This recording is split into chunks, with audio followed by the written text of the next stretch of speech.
Hello guys, good morning. For today's videos guys is ano ano ba? Ito, gumagawa ako ng scaffolding. Ayan. Ayan. Ayan siya. Para may matuntungan dito yung mga magpapalitada at magbububong. Ayan. Mataas kasi siya guys, kaya kailangan ng tuntungan. Kaya ito, pinutusan ako ni Foreman para gumawa ng tuntungan, scaffolds. So, ang kailangan na gamit is ito, open wrench na 17. Open wrench ba ito? Yan. Kailangan may ganito ka. Clamp. Yan, clamp. Yun yung pang pang lock para hindi mo na i-welding. Saka tubo. Yan. Yung kailangan gamit sa paggawa ng scaffolding. Mas maganda kasi yung ganito, matibay, kesa dun sa katulad yan. Yan, hagdan, ang dami lang. Ito, pag nailak mo yan ng clamp, ito, matibay na siya. So, kaya mataas na kasi ito eh. 4 na pala pagka kailangan ng scaffold. Hanggang doon yan sa taas. Para na rin sa mga magbububong. Kailangan na kasi palitadahan to. Kasi bubungan, mahirapan na yung magpa-plastering yun. Kaya ginagawan ko na lang scaffold para maumpisan. So, wala, tutuloy ko lang itong ginagawa ko. Panoorin niyo lang ako ha. Kayong magsasawa na manood sa akin. Ayan.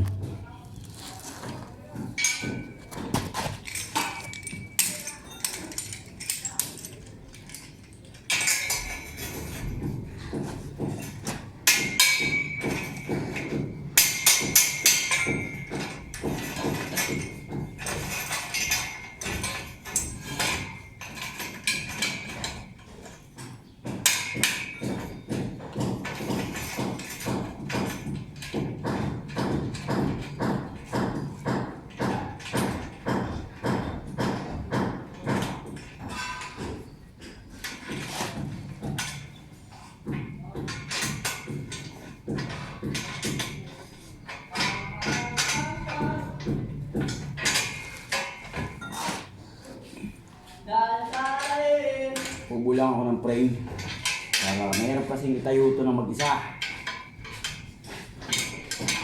Ang hinahanap mo? Yan. Yan.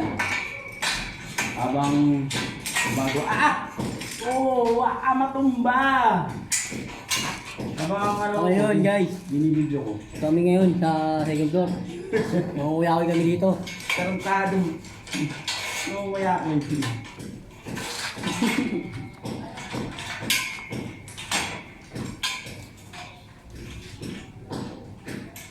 Tatanggalin ko nito mamaya, papatanggalin ko.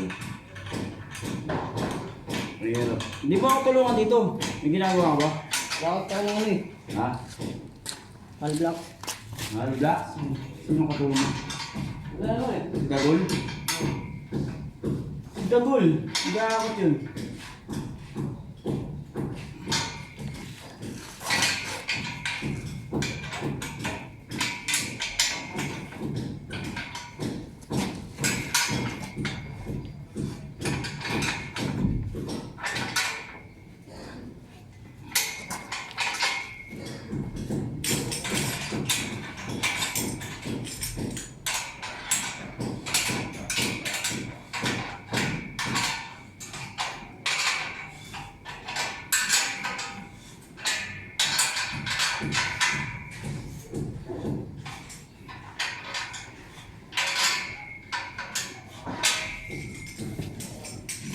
Yan. Ang hirap kasing gumawa na mag-isa rito. Mag-isa ka lang. Diba, natulong.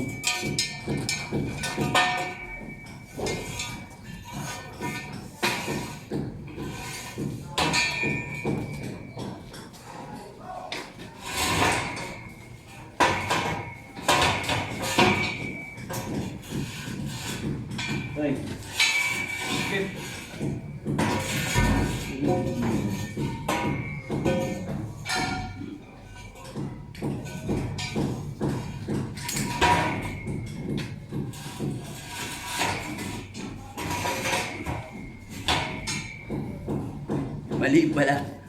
Walang yan. Ulit. Nakalimutan ko to.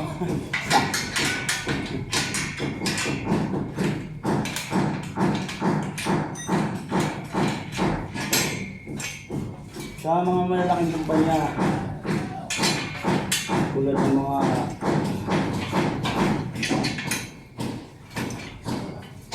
DMCI, DEI, sa malalaking construction firm, may mga scaffolders doon. At guys, ang scaffolders is kailangan magkaroon ng in situ bago ka mapasok sa mga kumpanyang ganun. O kailangan ng in situ to. Ano ba yung in situ? Scaffolders. As scaffolders. Kasi eto dito nakasalalay yung buhay ng mga trabahador, ng mga mason, karpentero, welder. Pag hindi matibay yung scaffolds mo, wala na, laglag ka na. Meron namang mga scaffolders, sinasadya yung lalo pag may galit sa mga mason, karpentero, sasadyain nilang hindi patibayan yung scaffolders. Yari ka doon. Kailangan matibay. Tayo ngayon guys, nangunguya ako eh. Yeah. Yan o. Kailangan matibay. Kalimutan ko. Para matibay. Alas ka pampabuhay.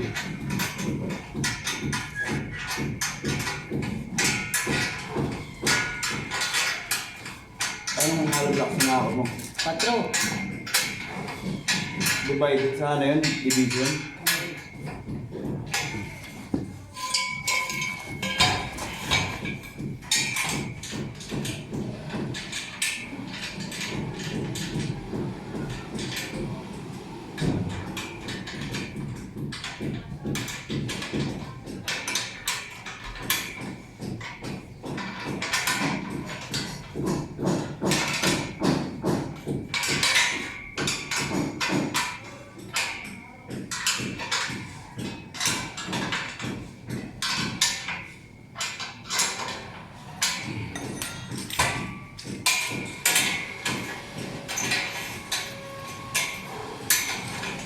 Yung mga clamp.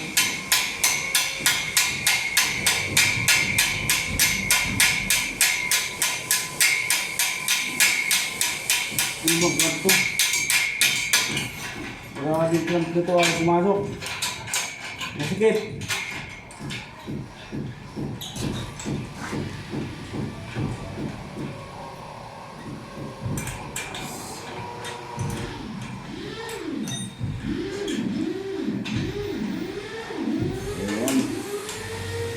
Siguro maghapon.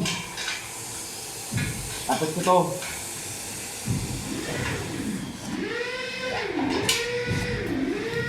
Ay, hindi natapos. Bukas pa naman.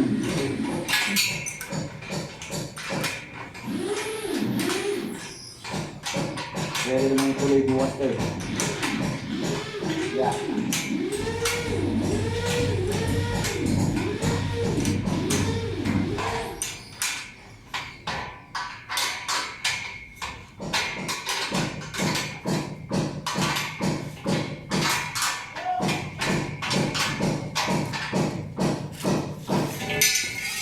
Ito, idugtungan ko to kasi wala siya.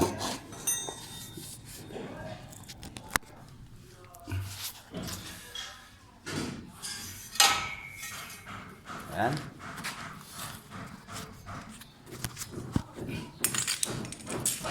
Lagyan tayo ng clamp dito.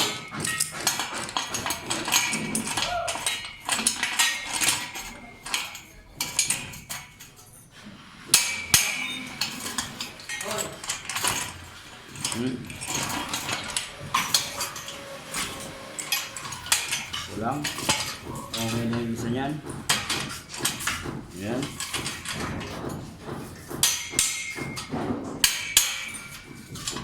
Ayan. Tapos dito isa.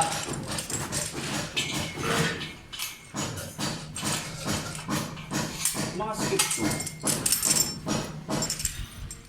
Ibang clamp, hindi na maganda eh.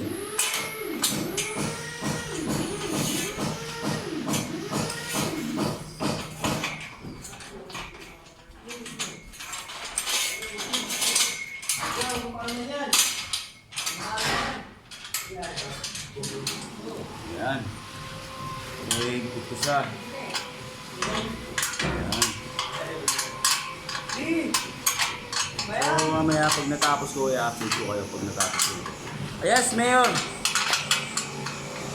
What can I do for you, Mayor? No problem, being happy to meet you. Yeah. Yan si Mayor. Mayor na Romblon. Nang... So ganito lang kami dito guys. Araw-araw. Masaya. Masaya ang buhay construction. Minsan may nagkaka-ikunan. Dahil sa biruan, katulad ng nakaraan. Mahirap. Mahirap mga construction pero pag mahal mo naman yung trabaho mo, magiging masaya ka rin sa mga ginagawa mo. Ganun lang yun. Ganito lang buhay umiikot sa pang-araw-araw na ginagawa. Yan. Yeah! Yan na, nakalak na siya. So, nilapat ko to dito sa lupa para hindi siya mag-wiggle. Yung tukod na yan, tapos may ano pa, yung pinakang frame niya nakalapat dito sa ano, sa semento pala, hindi pala lupa. Para hindi mag-wiggle pag sinakyan na sa taas. So, yan guys. Ay, pakita ko sa inyo kung paano ang pagbuo ng scaffolding. Yan. Yan. At mamaya, nasa taas na ako niyan. Hindi naman ako mag-vlog.